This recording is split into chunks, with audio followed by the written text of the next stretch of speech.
Good morning. Welcome back to Planet Doug Behind the Scenes for Wednesday, October 18th. It's about 9 o'clock in the morning.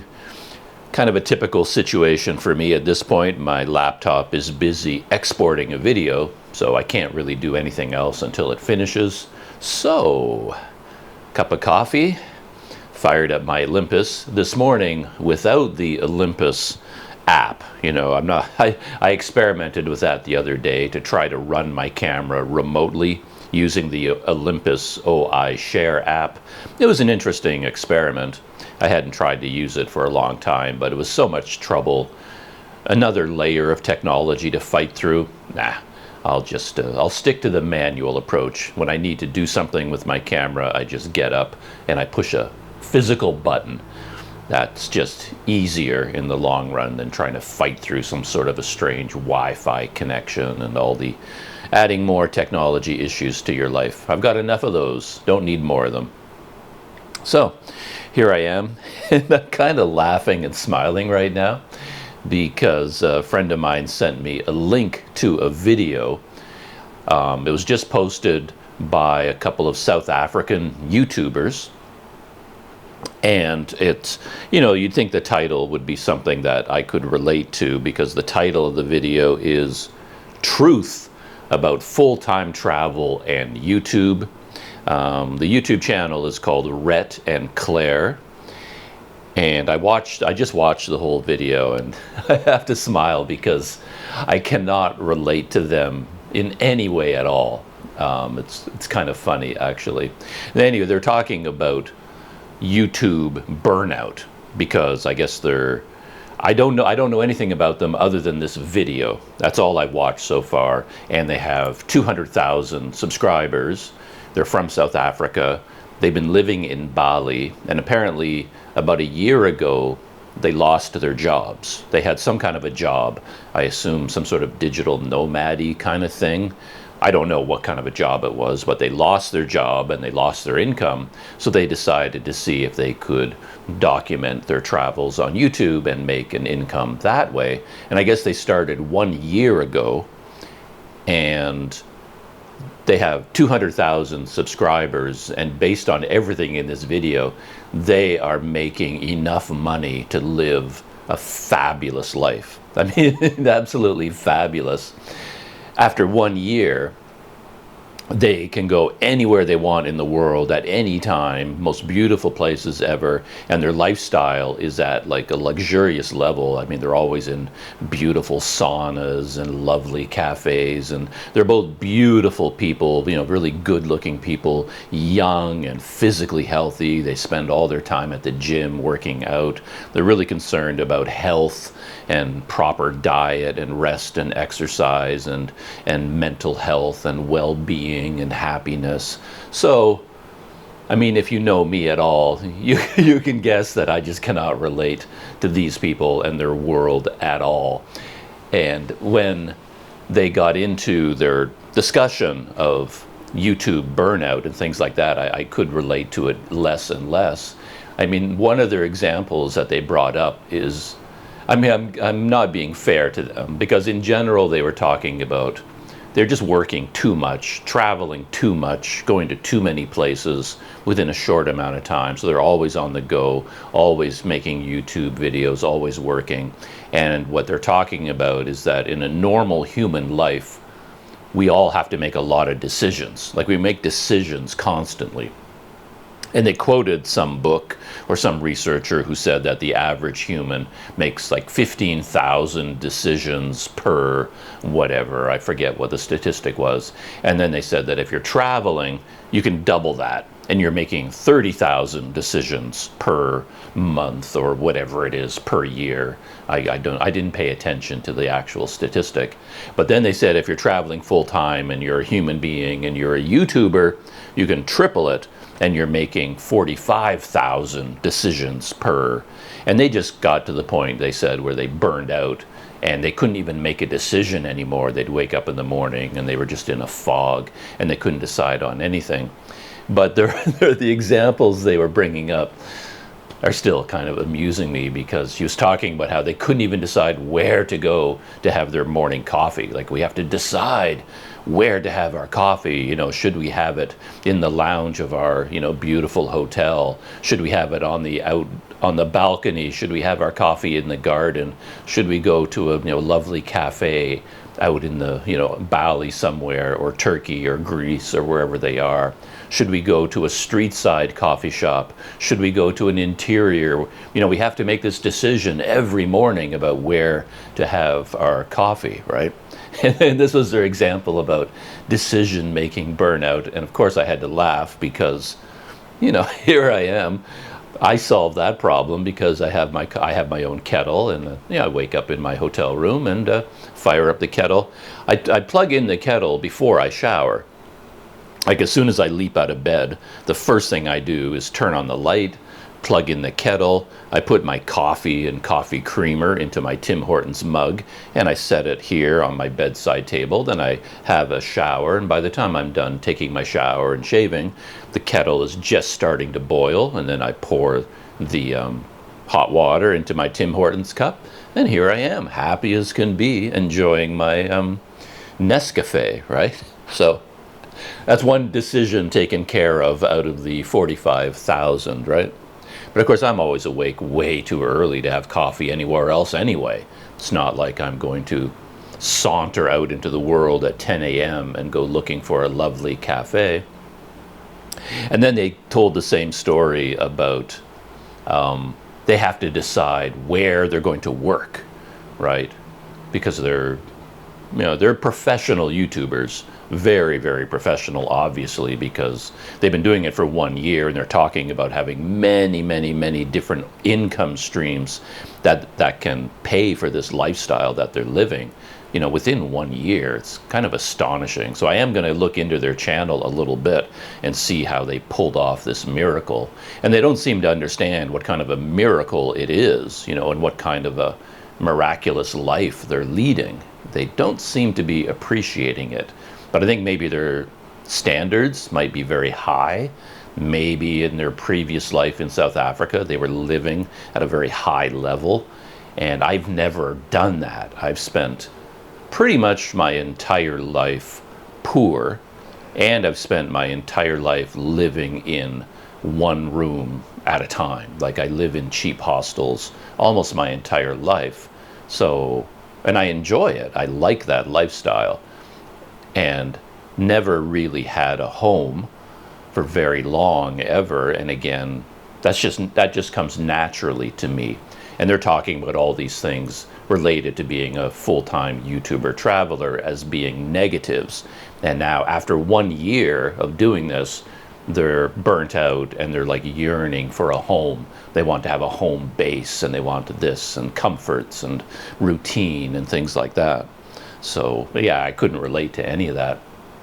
But then when it comes to decision making, after she talked about how they had to decide where, you know, what amazing cafe are they going to go to have coffee, then they had to decide where they're going to work, because they clearly have the best of everything, the best laptops with fully charged batteries, and they got the technology fully wired and figured out, and all they need to figure out is like where to go. Like, should they go to a co-working space? Should they go to a beautiful cafe or Starbucks and set up their, you know, laptop at there and have their latte while they're working? Should they work, I don't know, I guess they have a whole bunch of options. And again, I have to laugh because, you know, as soon as I've you know, mixed up my coffee and I'm sitting here on my bed, well, then I grab my laptop and I put it on my thighs and I start working. It's like, well, there's a decision taken care of. It's like, this is my co-working space, you know, this is my fancy cafe, this is my office. So that amused me. And then I guess they were so burned out that they decided to go back to Bali, which is kind of their home base as digital nomads. So they went to Bali, and then I guess they rented some amazing condo or some amazing house, whatever it is they rented. And then they talked about how they hooked up with a company that gives digital nomads a complete package of all the furniture they need. And then they were recommending this to other YouTubers. You know, this video is meant as advice for other YouTubers, aspiring digital nomads, I guess. And they said, here's this amazing company. You just have to give them a call, choose a package, and they will come to your house and install everything you need, which involves, you know, like an ergonomic office chair, you know, on rollers, and then a desk with the right stand for your laptop, and mounting a monitor on the wall, I guess. And then there's like a desk where you stand, because that's healthy, you know, a standing desk. And then they listed all these, and I guess they have a whole website where they have all these items that you can choose, you know, what you want to set you up, and you basically get a mobile office space that they will deliver and install in your gorgeous Bali villa, right? And I'm like, yeah, that sounds good to me, you know, sign me up. Like, where's this Bali villa, and give me the name of that company, you know, the website, I'll give them a call, right? But of course, again, all the furniture that they were talking about that was absolutely essential to their day-to-day life, so that they can finish editing their video and head off to the gym, because, yeah, they're gym rats. They have to, you know, exercise all the time. My entire equivalent to their digital office space is this mattress and this pillow, right? So I sit here and I put my laptop on my thighs, and I pull this. You always see this bed sheet. It's my own bed sheet. I travel with it, and I pull it over my thighs, because my laptop gets so hot that if I have bare skin, it actually burns my skin. So I put this sheet over my thighs so I can put my laptop here, and then it, you know, cushions the heat a little bit. And then I've got my mouse, my high-tech mouse, and I put it down on the mattress beside me here. And then, you know, and every time one of the keys on my laptop pops off, because I've got 6 of them right now that are broken and keep falling off. And every time I'm typing away and one of the keys pops off, I have to rummage around in my sheet, and then I find it, and I kind of have to put it back in position and keep typing. But anyway, that video has amused me this morning, the contrast between their lifestyle and mine. But man, they must be super organized in terms of making money. And it looks like, yeah, they really know what they're doing. So I really should take lessons from them, you know, from that point of view. But as I said, in terms of their outlook on life in general, we're very, very different people, obviously. You know, I can't really relate to all the cliches about how, you know, your mental health is the most important thing in your life. I mean, I'm so far removed from that kind of thinking that, yeah, I can't really get into it. And I mean, they're both, I don't know how old they are, but they could be in their late 20s, maybe. Yeah, late 20s, but they're in the prime of life, perfectly healthy. You know, they've got, you know, they're both, as I said, extremely attractive people, making tons of money, able to travel all over the world. And yet somehow it made sense to, I don't know, make a video. They're not really complaining about how every day they have to decide how to make coffee. But that's how it came across to me. So I found it quite amusing. So that is how I started my morning. I finished a video, and it's exporting, as I said, and then I watched this video, and that's how my day began. So I'm quite amused. I also had a very amusing YouTube experience yesterday, because as a total coincidence, I've been talking about the Lost Boys. I've been watching the videos from the Lost Boys because they were in Sumatra as well. And yesterday and the day before, I was editing my own YouTube video about going to almost exactly the same area as the video that I was watching from the Lost Boys. So while I was editing my video about going to this place, I was watching their video about going to that place. And yeah, it was just a lot of fun. This video of mine was about riding my scooter down the coast from Padang. So there's an area there. I didn't even know really what it was. All I knew was there was some coastline, and on Google Maps, the coastline looked interesting. It's a kind of a crinkly coastline with peninsulas and hills, and there was an area where a small road separated from the main Sumatran highway, and you could follow this small road along the coast. And I thought that looked kind of beautiful, and it would be interesting. But if I rode all the way down that whole stretch of road, it felt like I'd be going too far to then come back to Padang. I mean, I could do it, but I wanted it to be a bit more of a relaxing day. So instead of going all the way down the coast and then returning along the main highway to Padang, I decided to go along the coast and then spend the night somewhere. And that would free up some time during the day. And my friend Daryl from the Wander Eats YouTube channel, he did some research for me. And just at the little bit south of where the beautiful coast road ended, he found this town called Painan, and then he found a very inexpensive homestay there. And he sent me the link to the place, and that just fit my plans perfectly. Very affordable place, pretty much right where I wanted to stay. And it looked like the town of Painan. The more I looked into it, the more and more interesting it looked. And I ended up spending, I think, a week there because I just liked hanging out in that area. So that was my plan. I woke up in the morning in Padang, and I had all my stuff packed up. I just had a small bag that I strapped to the back of the scooter, and then I spent the day riding along the coast. Beautiful scenery. The very first area I went to was like a beach with a fishing village, and I hung out there for a little bit, walked up and down the beach, and then I got back on the little coast road, went to another beach, and there were fishermen there. They're doing that Sumatran thing where a boat from shore carries a big net out into the water with ropes trailing behind, and the ropes stay on shore, and they spread the net out, and then all these men on the beach grab the ropes, and then they walk backwards as they pull the net to shore. And they do that, you know, throughout the day, and that's how they fish. So I saw these men doing that on both beaches, I believe. So that was kind of interesting. And then I continued throughout the day, just stopping here and there, looking at the scenery, shooting video, and then I ended up in Painan and checked into my homestay.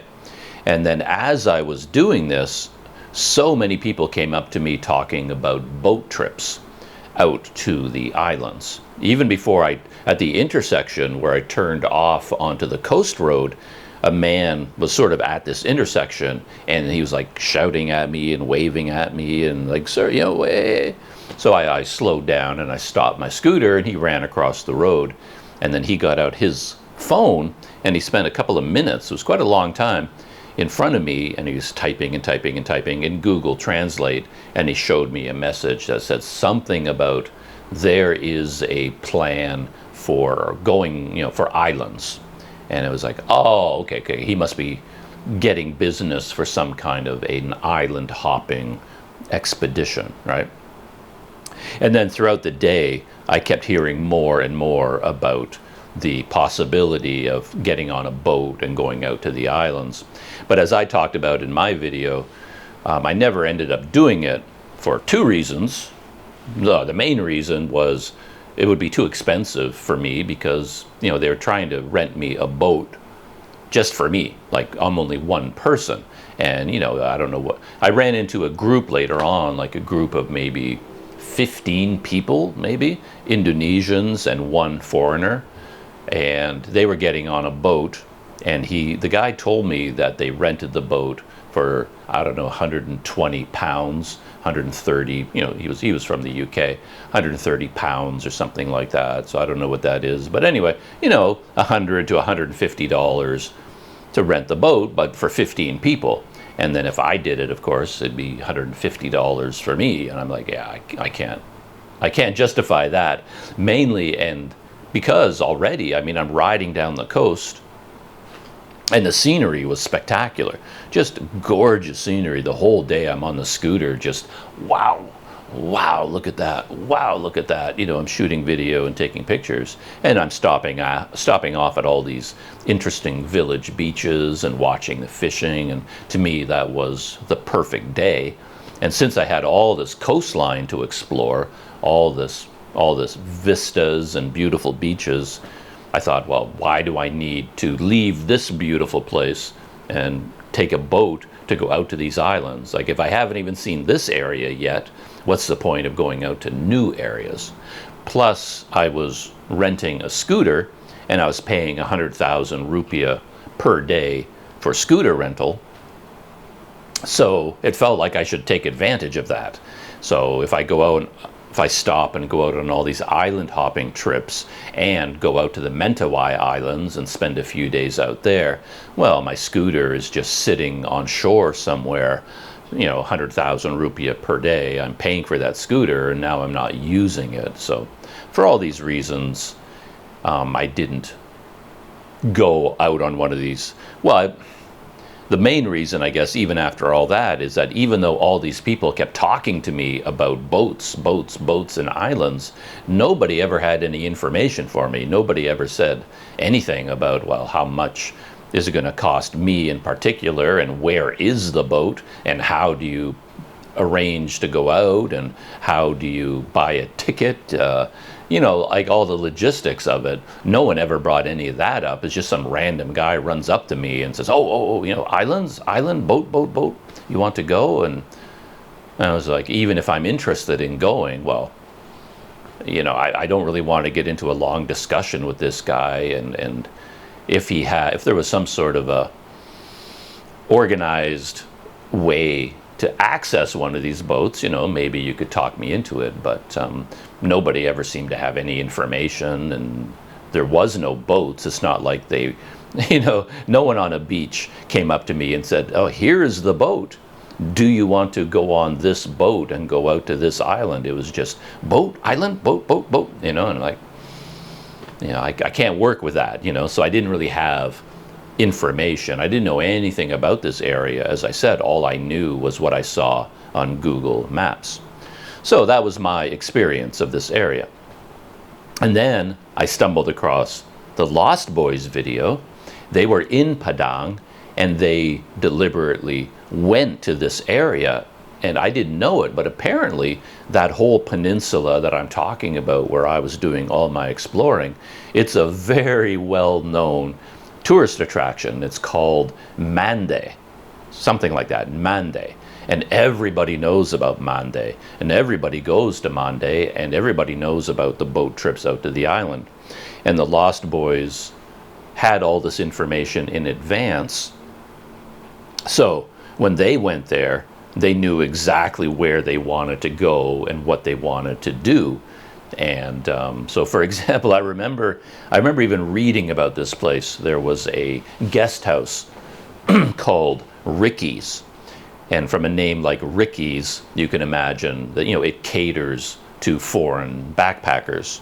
And I found it on Google Maps. When I was looking at Google Maps, I saw this guest house called Ricky's, and I thought, what the heck is that? So I clicked on it, and then I'm reading all the reviews and looking at the photos, and it looked like a fairly typical backpacker kind of place.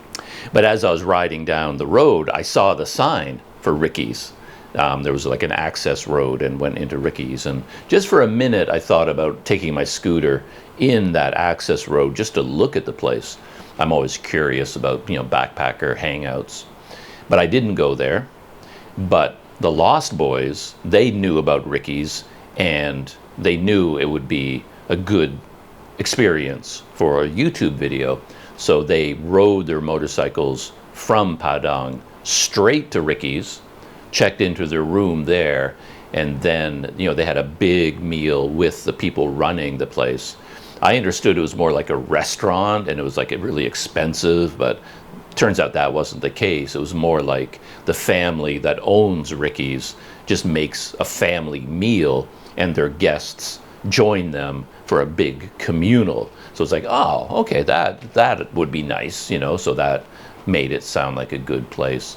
And then that night they did have a big party. They have a stage, and they had a band, you know, with electronics, you know, speakers and amplifiers, microphones, the whole bit, really loud music, and everybody was drinking and singing along with the music and dancing, and they took video of all of that. And then I think, well, actually, even before that happened, they knew about a sunset lookout point. So they made plans on the very first day. You know, they got to Ricky's, and then they rode their scooters another 10 or 15 kilometers along the coast road, the same road that I had done, and they went up to this very high point and then parked their motorcycles and then walked out to a lookout point and watched the sunset. And I had been there as well. You know, I rode my scooter on that same road, and I stopped at that same place because the viewpoint really was beautiful. But I didn't know I was supposed to go there for sunset. And but anyway, they deliberately went there for sunset. I think they flew their drone, you know, got all the cinematic drone shots of everything. And then the very next day, they took a boat out to the islands to do the island hopping trips. And they organized that through Ricky's, of course. But they didn't say, the Lost Boys didn't talk about how much they paid for anything, so I don't really know what the room cost or the food cost or the boat trip cost. But then they did take the boat out to a series of islands, and they spent the day going from island to island to island. And there's the very first one they went to had, you know, cliff diving, you know, so they did the usual, they did backflips off these platforms into the water. And then they went to a place, you know, with a beautiful beach and the palm trees and the gorgeous turquoise water and mangrove swamp. Looked really interesting. The boat went through like mangrove swamps, and the only reason it looked so amazing, though, was because they flew their drone the entire time. So they got an amazing drone shot of the boat snaking up the river. Made me think of Apocalypse Now. You know, a lot of things do. And, you know, the boat going up the river. Yeah, but a really interesting day for them. I think they had to struggle a little bit because the night before was the big dancing, singing, drinking party. So they stayed up pretty late. And then in the morning, they woke up early for the boat trip. And yeah, they weren't as rested as they normally would be, I guess. But yeah, they got up early and took that boat trip out and then came back to Ricky's. And then that was, I think, the end of their Mandeh experience. And after watching their video, to be honest, I lost all energy for editing my video because their video was so beautifully done and was so much fun and was so exciting and interesting that now my video of my day, which I really enjoyed, it was a wonderful day and I would do it again in a heartbeat. But really all I did was ride my scooter along the entire length of the road and document every kilometer of that road. And then I would stop at a beach and then walk up and down the beach, and I would see the people who live there catching the fish, sorting the fish. And then I popped into a little place and had a, you know, 3-in-1 cappuccino mixed coffee, sitting there, you know, looking at the waves and drinking my coffee and watching the fishermen at work. And then I'd go to the next beach and have that experience again. And then I'm back on my scooter and I'm talking about the things I'm seeing and stuff like that. A very typical Planet Doug kind of video. But, you know, you put my video next to the Lost Boys video of the same place, and they did all the things that a tourist is supposed to do, and they skipped all the logistics and all the traveling. They only recorded the most beautiful things, you know, the sunset, you know, with the drone shots and the backflips and the singing and the dancing and the having fun and on and on and on. And yeah, anybody who's roaming around YouTube looking for a video about Mandeh, they're not going to watch my video.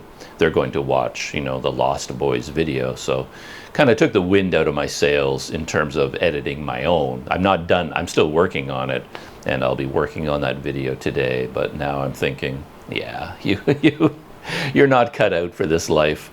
Because honestly, the Lost Boys video looks so enticing.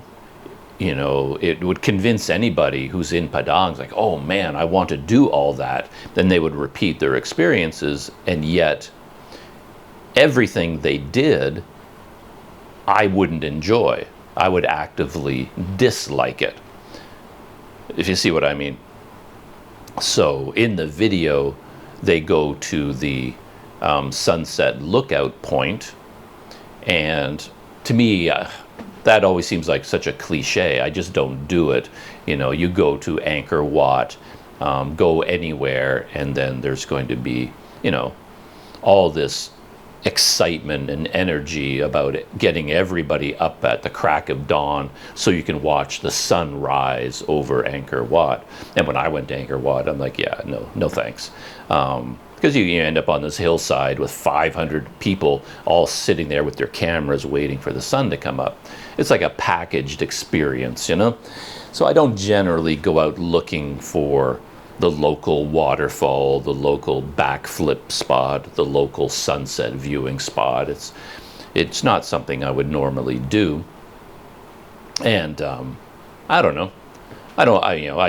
I'd like a good sunset as well as the next person, but I kind of like my sunsets to come organically. I just happen to be getting up early and going somewhere, and I'm traveling and I see the sunrise. Okay, that's very nice, but I don't make a big deal out of it. Same thing in Pai. You go to Pai in northern Thailand, and there's the Pai Canyon, and as you wander around Pai, the main business district, every second shop has a big sign advertising the sunset at Pai Canyon. And then you sign up for this tour that takes you to all the tourist attractions. And at the end of the day, the van takes you, with a cooler of beer perhaps, to Pai Canyon, and hundreds of people troop up the trail, and then they watch the sunset from Pai Canyon.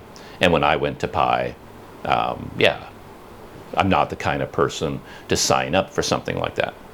So, and then the Ricky's, staying at Ricky's would not be for me, because I don't like to be isolated, far away from anything. I prefer to be like in Painan, where I went. I'd much rather be there. Again, maybe because I'm by myself, and you go to some remote resort and then you're there all by yourself, which is okay, but I don't have to do that. And then Ricky's, of course, had this big dance party, karaoke and drinking and singing and dancing, and I would hate that. I wouldn't want to be part of it, because that's not my personality. I don't sing and dance and sing karaoke. And then if I'm staying at Ricky's, I would feel guilty, like I would feel pressure. I see all these people there having fun and dancing and singing, and then there I am in my little cabin by myself doing, Planet Doug sorts of things, and I would feel pressure, like, well, I should be part of that happy group. But even if I went there and joined them, I would be pretending that I'm enjoying it. I might force myself to become part of the happy party, but it wouldn't come naturally to me.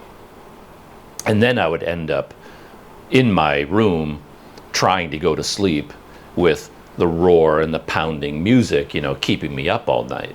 So it's not my kind of scene. And then the whole island hopping boat trip, I've done it in a few different places in my lifetime, and only rarely do I enjoy them. I don't like being ferried from place to place on a boat. A couple of times it worked out. I had an amazing experience in El Nido, for example, on Palawan. But again, that was kind of unique, because when I went to El Nido, the place was kind of empty. there's almost nobody there. And then the boat that I got on was, you sign up for it. They have Tour A, Tour B, Tour C. Tour A is the most popular, and I signed up for Tour A. And then you buy your ticket, and you go to the beach at a set time, and you get on a boat with other foreigners, other tourists, travelers, backpackers, people you don't know. And then the boat is being run by these Filipino guys, and then they take you from place to place to place. Each one is a spot where you can jump off the boat, then go snorkeling, or they dock the boat on the beach, and then they bring out a lunch for you, rice and fish and things like that. And for whatever reason, when I was in El Nido, that whole experience was just magical. Everything worked out, and I enjoyed Tour A so much. There was so much beauty that we passed by that, 2 days later, I did Tour B.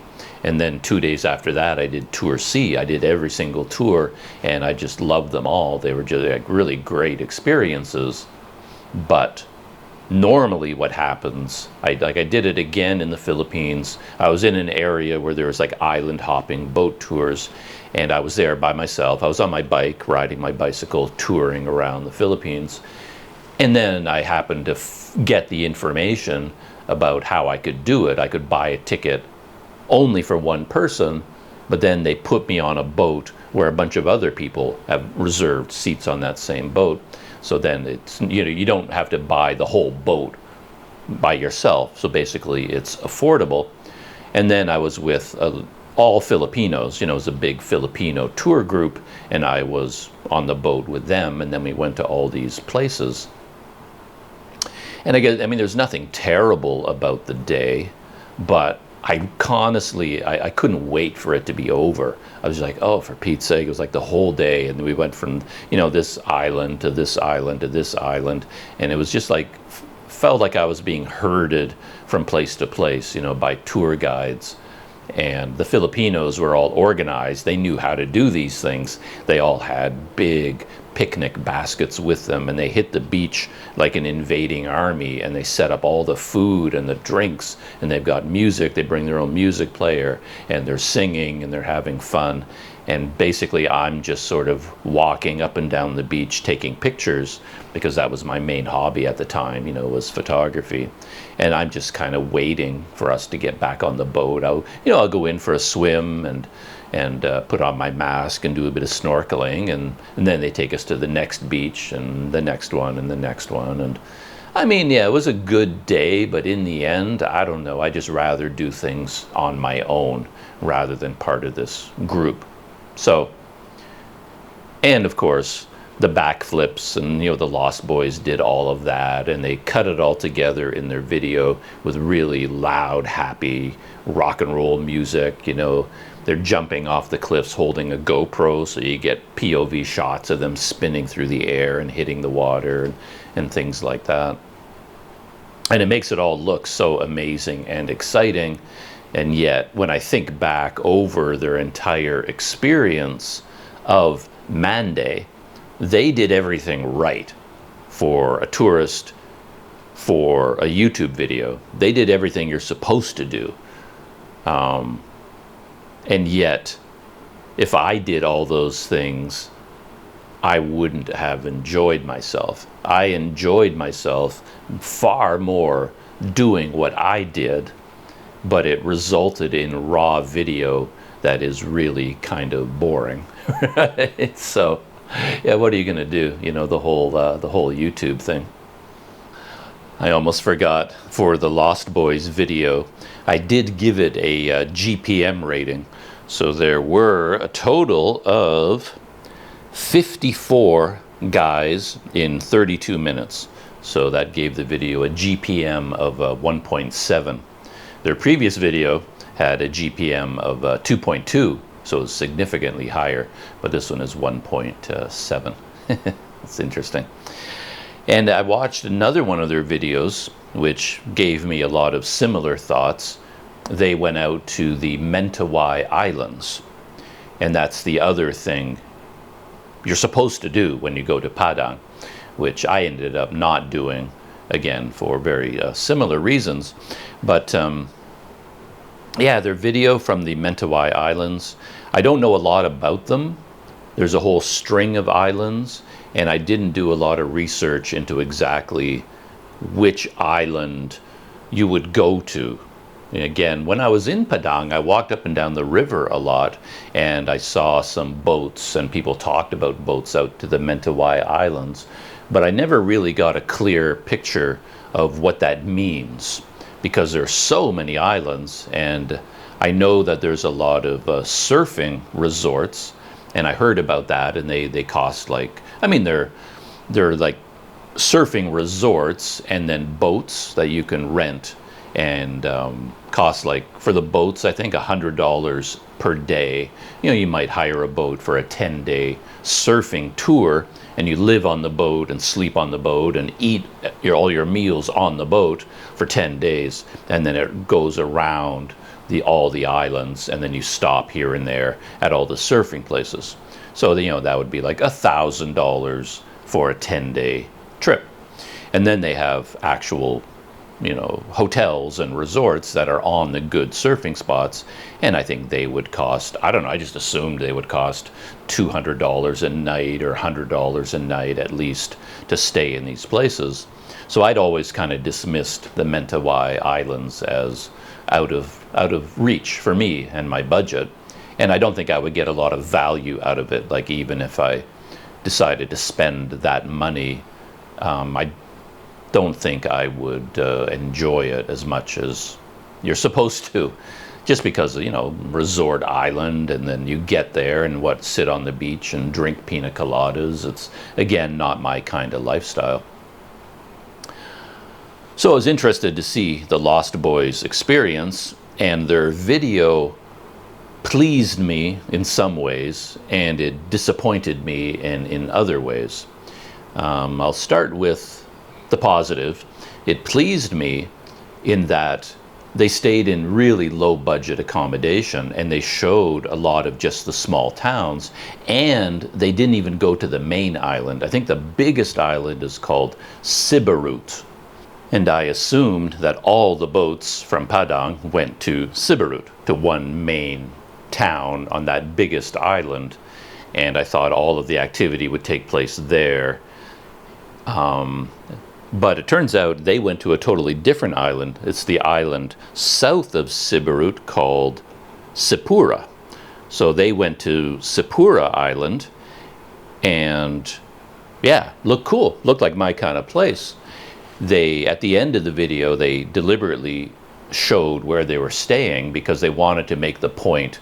Basically, what I'm saying is that they were saying that everyone has this image of the Mentawai Islands being very expensive places, and the only people who go there are rich people who can afford fancy resorts. But they were saying, no, it's not like that at all. And they were staying in very typical, you know, budget accommodation, very similar to the places I stayed in on Sumatra, and it cost them about 200,000 rupiah per night for, you know, quite a large, comfortable room with a private bathroom, and they even had a window and a balcony right on the water, like right on the beach, and they got that for, yeah, 200,000 per night. They had separate rooms, so 200,000 for one guy, 200,000 for the other. And yeah, it's like $15 US, $15 US, they said. And it looked like they were in a very typical Indonesian town. Looked exactly like any town that I spent time in and enjoyed. So as soon as I saw that, I was like, man, I really wish I had gone out there. That I would love to go to that place and stay in a place like that. And that can be your base. And then from there, I guess you can take boats that take you out to the smaller islands. There are 3 of them in particular on the tip of this island, that a little cluster of 3 islands, that would be the equivalent of the El Nido Tour A. And then you get a boat, and some local Indonesian guys get on the boat, and they take you to these, the beautiful places on those 3 islands, and they bring food, and you have the rice and the fish and that sort of thing, and then they take you on a little tour of different places, and you go snorkeling and stuff like that. So that overall experience, it looked wonderful. So now that I've seen that, now that I have that little bit of information, now I'm like, yeah, I'll do that. I mean, that looked amazing. So now I wish I had gone out there, but I had a very different mental image of what going to the Mentawai Islands was all about. And I just thought you would land at this big town, and as soon as you get off the boat and you're on a boat with, 200 other foreigners, and then you're just besieged by touts trying to sell you boat tours. And I heard about a surfing tax. You had to pay this exorbitant tourism tax if you're going surfing on I don't know, everything just seemed kind of negative to me. And yet what the Lost Boys showed, it was like, okay, that's right in my wheelhouse. To take a boat to that island, to that town, get accommodation like this, and then with spending $200,000 per night, that gives you enough time. You can stay there for a week or 2 weeks, stay there for a month, and then just really sink your teeth into the place, and then take the occasional boat trip out to these beautiful islands and do some snorkeling and do the classic tropical island experience. I was like, okay, sign me up. I really loved that. So I'm sitting here in Port Dickson, and I'm thinking, what I want to do right now is, pack up the gear that I have here, park it, and then hop on a plane or something, and fly back and go have that experience. That's what I'd love to do right now. But anyway, so that's the good thing. That's what pleased me about their video. But then I was displeased because they really didn't show any of the background to this experience. For example, they went to this island, and I'm assuming that they took a boat from Padang to this island in particular. But I don't know that. Maybe they had to go to Siberut first, the main island, and then take another boat to get to the South Island. What did I call it? I've already forgotten the name. Sipura. So how did they get to Sipura Island? Like, did the boat from Padang take them directly to Sipura Island? They don't show that. The video opens with them right on the beautiful beach. They're going on and on about the turquoise water, the clear water, the beautiful beaches. The video opens with them in the middle of the most beautiful area. And I prefer the video to open with them in Padang, and just trying to figure out, like I would do, like, how do you get to what are the Mentawai Islands, and how do you get there, and where are the boats, and then going to the harbor and wandering around like a dummy. And I would enjoy their videos so much more if they showed that. I want to see them on the boat going out, at least that. They don't have to show Planet Doug style, all the logistics, finding the boat and buying the ticket and doing the research, but at least show me waking up in the morning in Padang, going to the docks, getting on the boat and taking the boat out to this island. I'd love to see that video. They're probably out there. I'm going to do a search today and look for more Mentawai Island videos. Because I feel like that's a real missed opportunity now for me. I should have gone out there, I should have done it. But yeah, so they didn't show any of that.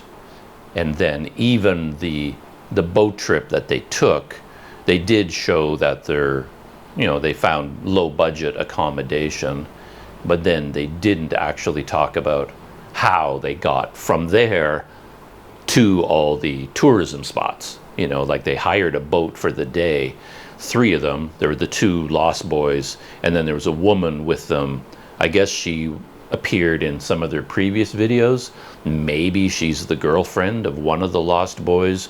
I don't know. But anyway, they had this woman with them. So there were 3 of them on the boat, and then they went out for a day trip to all these islands. 3 of them. But they didn't show that either. They didn't show finding the boat, making arrangements, paying for it, the trip out, the trip back. They didn't show any of that, and they didn't mention how much that cost, because you have to factor that in. So maybe it's like 250,000 rupiah for the boat to go out, 250,000 to come back, so 500,000 rupiah for the trip there and back. and then 200,000 a night if you're lucky enough to get one of these low budget guest houses. But then again, you have to pay, since you're staying in town and you're not on, the beautiful beach. Every time you want to go somewhere beautiful, you have to hire a boat to take you out there. And then, can you link up with other people and share the cost? Or would you end up having to hire your own boat all by yourself? And then how much does it cost? They don't actually say what they paid for the boat for the day.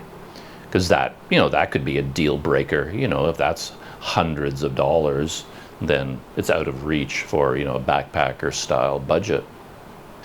So I have not moved on to their tribal village experience on Mentawai Islands, because they did that as well. So after they did the budget accommodation and boat trips out, then they went on one of these classic live with the Mentawai people in the jungle experiences, and they posted 3 or 4 videos about that, but I haven't watched those yet, but I'll probably watch them. I think if I went out to the Mentawai Islands, I would repeat what they did, the low budget accommodation, exploring that town, that region. I'd probably stay there for 2 weeks at least, and then I would take the occasional boat, out to the islands. But I doubt very much that I would do the, living with the villagers, the tribal villagers. We'll see. And those are all my YouTube stories for this morning, I think. I do have one thing I can talk about for a pop culture roundup. It's kind of embarrassing because I watched one of the worst movies I've ever seen, or one of the most annoying movies I've ever seen. It's called 57 Seconds, starring Josh Hutcherson, I believe, and Morgan Freeman is in it. How he ended up in a movie like this, I don't know.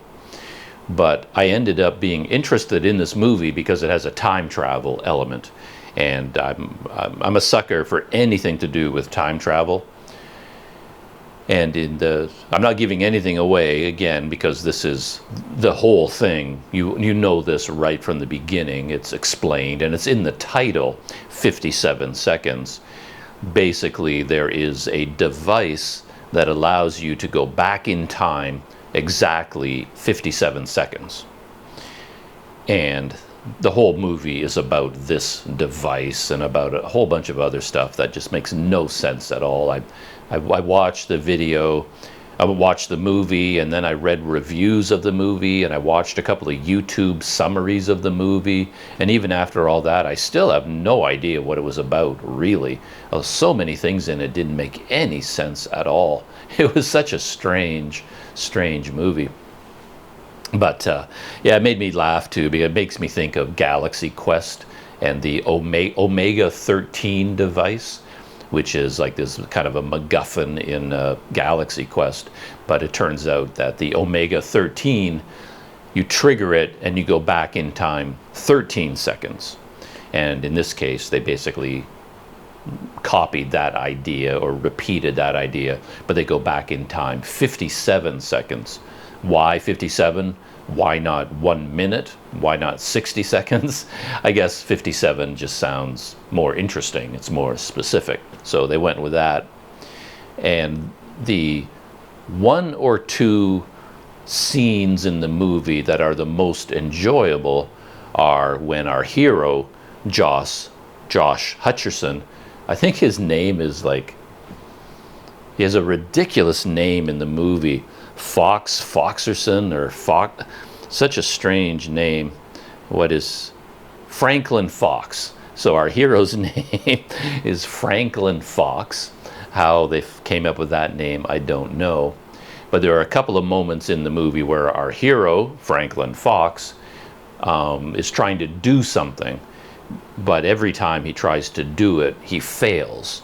And then every time he fails, he's like, oh, okay, I have to change that. He hits his little device, goes back 57 seconds, and then he can do it again and avoid that mistake. And then he makes another mistake. He fails again. Okay, now I have to do this and this, and he goes back. And he can repeat the same thing over and over and over again until he gets it right, which of course is a classic thing in time travel movies. That was done. There's a movie called About Time where, you know, an entire family has this ability to travel through time, and there's a classic sequence with like Margot Robbie is in it, like a young Margot Robbie is kind of a love interest at part of this movie About Time, and the hero of About Time, he wants to impress Margot Robbie and you know, become romantically involved with her. So, but every time he approaches her, he screws it up. So then he just goes back in time and does it again, and then goes back in time and just keeps repeating it until he gets everything right and has this, you know, nice meet cute moment with Margot Robbie's character. He can just do it over and over and over again. And the Tom Cruise movie, Edge of Tomorrow, it's exactly that, right? That's why that movie is so entertaining, because Tom Cruise, the soldier in the movie, he can go into battle, and then every time he gets killed, he goes back in time and can do it all over again. And he just does it hundreds of times, thousands of times, until he gets it right, you know, and wins in the end. And Groundhog Day is the one that kicked all this off, you know, where Bill Murray can live the same day over and over and over again, and then he can, you know, avoid all the pitfalls and all the mistakes because he knows exactly what's going to happen. And so it's a very classic time travel thing, almost a trope now. And then Franklin Fox, he does it because he's trying to get the girl, and then there's another time he's trying to get into a safe, and he needs the combination to the safe, and then he can repeat the same sequence over and over and over and over until he finally figures out how to do it. And those sequences are entertaining, but those are the only two entertaining scenes in the entire movie. But I think the only reason I'm talking about it at all is because I had this classic moment, I've talked about it before, where I'm watching a movie and then there's a character, like an actor, and I'm like, I know that actor. And I know that there was one role where I became aware of this actor, and they stuck in my brain. And I can never figure out what it is. So I'm watching 57 Seconds, and I see this actor, and I didn't know his name at the time. I didn't know his name was Josh Hutcherson. I know it now because I looked it up afterwards. But I kept, the whole time I'm watching 57 Seconds, I'm trying to remember, like, what do I know you from? I know you from something, and I can't come up with it. And I was never able to figure it out until the movie was over. Then I went to the reviews, found out his name, and I tracked down his filmography on Wikipedia, scanned the list, and I got to The Hunger Games. That's where I know him from, because he plays PETA in the Hunger Games series of movies. And for whatever reason, he made an impression on me in the Hunger Games.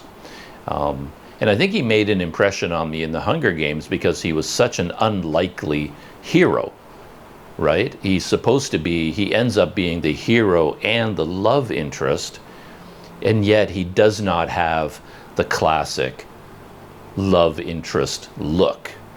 And this really comes across in 57 Seconds, because at the very opening of the movie, the very opening scenes, he meets a woman, and the woman is a classic love interest, you know, drop dead gorgeous, like she's beautiful, really intelligent, really interesting person. And then for some reason, this woman can't get enough of Josh Hutcherson's character, Franklin Fox. Like, you know, it's just like, what?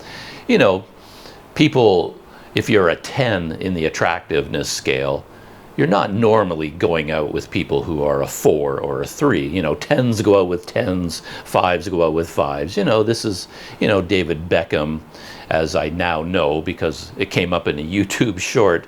I didn't even know this, but David Beckham is married to one of the Spice Girls.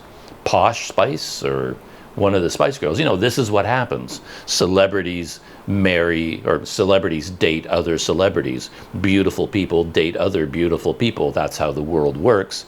And then Josh Hutcherson, he keeps showing up in these movies where he's supposed to be the leading man, and he just doesn't have the looks for it, and he doesn't have the personality for it, he doesn't have the physique for it, and it's always kind of weird, you know. So in the Hunger Games, he just struck me as like, how in the world does he end up being the leading man? And now here he is in 57 Seconds. He gets another leading man role where this, you know, beautiful woman just suddenly is, you know, just so attracted to him. And you're like, really? Why exactly? What's going on? And I'm not being super shallow here, because it's not just based on looks, because even his personality and his character in 57 Seconds is really quite unattractive to me. He's so ordinary, and yet in this movie, everybody is falling all over themselves to get involved with him. People want to hire him to do things, and I'm like, why is everybody so focused on this guy? He's nothing special. He's not particularly intelligent. He's like, what is it? Anyway, the whole movie felt weird from beginning to end. And sometimes I enjoy bad movies like that, because then you can go onto YouTube and watch YouTube reviews, or go on Rotten Tomatoes and you can read all the reviews of everybody talking about how terrible this movie is. And movie reviewers try to be creative. They don't just say, like I'm saying, oh, that's a bad movie, that's a dumb movie. They try and outdo each other in terms of being how creatively they can talk about how awful this movie is. And I enjoy reading those articles and listening to YouTube movie reviewers as they just try to outdo each other, talking about just how awful this movie is. And anyway, that was 57 Seconds. If you're into time travel, some fun time travel stuff in it. If you've got nothing else to do, like nothing else, and you just need a movie just to pass the time, sure, watch it. You know, it's not going to ruin your life or anything. It's not that terrible. It's just not good. And so many things in it just don't make any sense at all. And it's just weird. And by the end of it, as I said, I still don't know really what was driving the plot, particularly Morgan Freeman.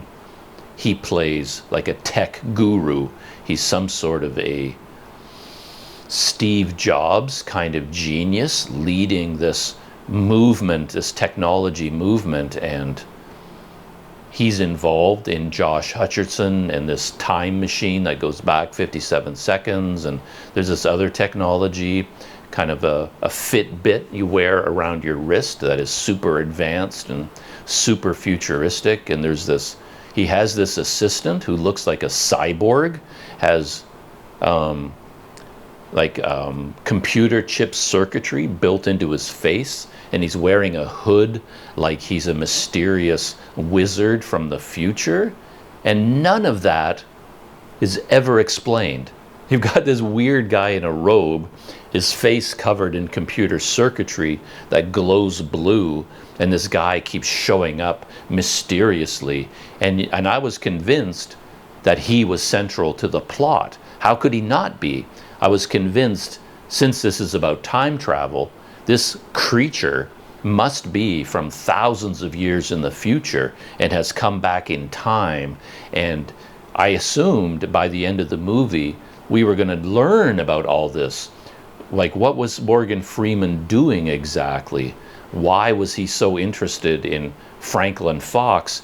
And why did he have this mysterious creature, this hooded humanoid creature with him? What was that? And by the end of the movie, none of it is explained. So I don't want to get your hopes up. If you think you're going to learn about all this stuff by the end of the movie, that all this stuff is going to be explained, no, none of it is. I have no idea what any of that was about. And it's like, it was so disappointing. So anyway, 57 seconds. That was my pop culture experience over the last couple of days. So I think that's it. My video has finished exporting. I can get back to work on editing my video about Mandeh, my scooter ride down the coast south of Padang. As I said, I don't have a lot of energy for it anymore because now it seems so boring compared to the Lost Boys video. But I have the video, I have the raw video, so I might as well do something with it. And that's what I'm going to work on today. And perhaps in the next behind the scenes video, I'll tell you how it worked out, how far I got. All right, that's it. Have a good day wherever you are, a good night, whatever time of day it is for you. And I'll see you in the next video.